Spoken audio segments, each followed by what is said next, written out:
Visakha MLC ఎన్నికల్లో పోటీకి కూటమి సై అంటుందా? అభ్యర్థి పేరును కూడా సీఎం చంద్రబాబు డిసైడ్ చేశారా అంటే అవుననే సమాధానం వస్తుంది. రేపటితో నామినేషన్లకు గడువు ముగుస్తూ ఉండగా ఇవాళ పేరు ప్రకటించే అవకాశం ఉందని టీడీపీ వర్గాలంటున్నాయి. మరోవైపు ఇవాళే అధికార విపక్ష పార్టీల అభ్యర్థులు నామినేషన్లు దాఖలు చేస్తారు. ఉమ్మడి విశాఖ జిల్లా స్థానిక సంస్థల ఎమ్మెల్సీ ఎన్నికల రాజకీయం రసకందాయంలో పడింది. ఎమ్మెల్సీ ఎన్నికలో పోటీ చేసేందుకు టీడీపీ రెడీ అయినట్లు తెలుస్తోంది.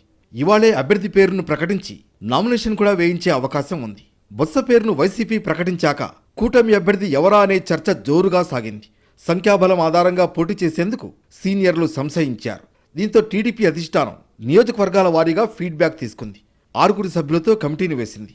కూటమి ఎమ్మెల్యేలు, నియోజకవర్గ ఇన్ఛార్జీలతో సుదీర్ఘంగా చర్చించింది.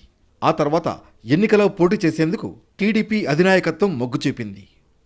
కాపు సామాజిక వర్గానికి ప్రాధాన్యత ఇస్తే బొత్స సత్యనారాయణను బలంగా ఎదుర్కోవడం సాధ్యమవుతుందని మెజార్టీ ఎమ్మెల్యేలు అభిప్రాయపడ్డట్లు తెలుస్తోంది. ఈ క్రమంలో అనకాపల్లి ఎంపీ టికెట్ను ఆశించిన ఓ నాయకుడి పేరు తెరపైకొచ్చింది. సుదీర్ఘంగా చర్చించిన తర్వాత ఆయన అభ్యర్థిత్వాన్ని ప్రతిపాదిస్తూ కమిటీ నిర్ణయాన్ని తీసుకుంది.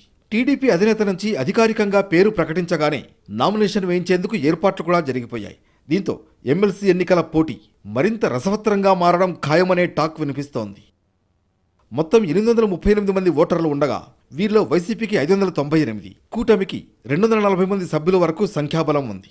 ప్రతిపక్షానికి ఉన్న ఎంపీటీసీలు, జెడ్పీటీసీల్లో ఇప్పటికే కొందరు అధికార పక్షానికి టచ్లో ఉన్నట్లు ప్రచారం జరుగుతోంది. అటు వైసీపీ, ఇటు కూటమి అభ్యర్థి బరిలో ఉంటే ఓటింగ్ కీలకంగా మారుతుంది. మ్యాజిక్ ఫిగర్ 460 కాగా కనీసం 500 ఓట్ల మద్దతు లభిస్తేనే ఈ ఎమ్మెల్సీ ఎన్నికల్లో కంఫర్టబుల్ విన్నింగ్ సాధ్యమవుతుంది.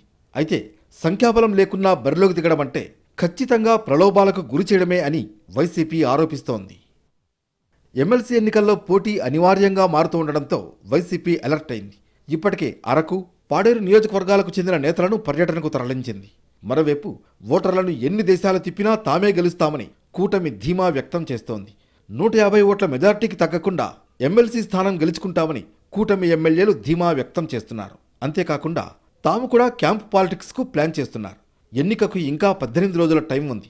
ఇలాంటి పరిస్థితుల్లో ఇటు కూటమి, అటు వైసీపీ ఓటర్లను ఆకట్టుకునే ప్రయత్నంలో బిజీగా మారడం రాజకీయ వాతావరణాన్ని మరింత వేడెక్కిస్తోంది.